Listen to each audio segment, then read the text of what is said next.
No se puede determinar la violencia política sin poder entender que la política es una organización y una aplicación sistemática de determinadas relaciones de poder. La política organiza el poder, le otorga forma estatal y viabiliza un proyecto socioeconómico de clase.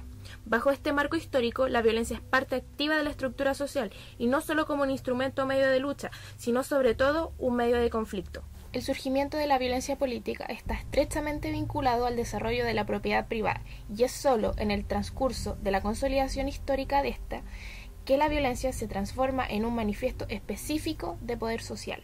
El principal organizador y concentrador de la violencia estructural es el Estado, quien intenta legitimar la violencia ejercida por la clase en el poder. La violencia política a nivel colectivo constituye una acción social y un componente político que busca conseguir determinados fines produciendo una destrucción material de los bienes, ya sea físico o incluso la vida humana de las personas que se involucran en este conflicto político.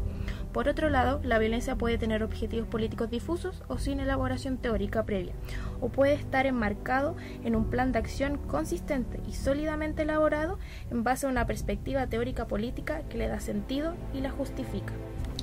En Chile, la violencia y la guerra política han sido señaladas como aquellas acciones que han marcado nuestra identidad histórica. Vamos a adentrarnos un poco más en el tema porque la economía chilena es considerada una de las más desarrolladas en América Latina. Sin embargo, existen indicadores que dan cuenta de la desigualdad que prevalece en el país suramericano. La concentración de la riqueza se concentra en pocas manos. Estudios revelan que el 60% de la población vive con ingresos similares a los de Angola y solo el 20% gana lo mismo más que países considerados como ricos. Chile ha sido el primer país en Latinoamérica que redujo el aparato estatal a través de las privatizaciones, proceso iniciado en la década de los 70 durante el régimen militar de Augusto Pinochet. Algunos sectores privatizados en Chile son el de sanitario, la banca, la seguridad social, la educación y la lista se extiende a los recursos naturales, como es el caso del mar, cuyos espacios han sido entregados en gran medida a empresas salmoneras. Cuando hablamos de violencia política, tendemos a imaginarnos aquella que es representada a través de las fuerzas policíacas defendiendo los intereses del sector privado en cualquier manifestación contraria al orden establecido, pero aquella es y representa tan solo una parte del concepto en su amplitud. Violencia política es que se discuta en el Parlamento si el sueldo mínimo superará los 200.000 pesos al mes, mientras los senadores y diputados reciben más de 30 veces esa cifra. Violento es que los políticos discutan sobre la pobreza bebiendo whisky. Violencia política es que en las periferias del sector sur, norte y poniente de la capital, por cada 10 manzanas a la redonda existan más botillerías que escuelas o centros de salud disponibles para la población. Violencia política es que los pobres estemos condenados a una educación llena de falencias y que seamos preparados desde pequeños a ser mano de obra barata, mientras los sectores acomodados repletan las universidades estatales debido a su mejor preparación y esto a su vez debido a su condición económica de origen. Violencia política es tener un sistema de salud como el que tenemos, que aglomera a los ancianos y a los niños en los hospitales públicos, mendigando la atención de médicos indiferentes avalados por la burocracia hospitalaria. Por tanto, es la violencia política la culpable de que no seamos capaces de apreciarla como violencia, sino más bien como una realidad inmutable.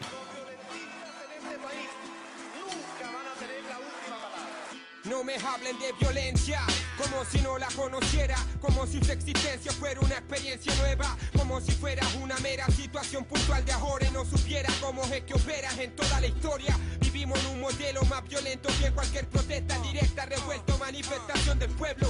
Podemos verlo, vivirlo y sentirlo. Violento es el puto sueldo mínimo, mezquino e indigno. Autoridades condenan un tipo de violencia, la que atenta contra el sistema de la gran empresa, contra su propiedad, su ley y su policía. Y silencia la violencia inmensa de todos los días.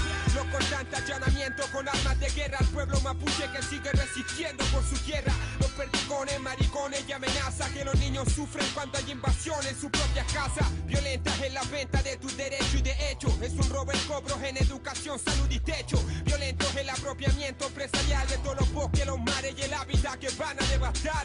Pero eso no sale en la prensa, que prensa mensaje con eficiencia para vencer la resistencia. Y es que su estado es la violencia organizada de la clase alta contra la que labora por casi nada. ¿Y dónde empieza la violencia? empieza desde que nacemos en estos guetos de impotencia, en la carencia de toda oportunidad. La violencia de verdad en la ciudad de la opulencia. ¿Y dónde empieza la violencia?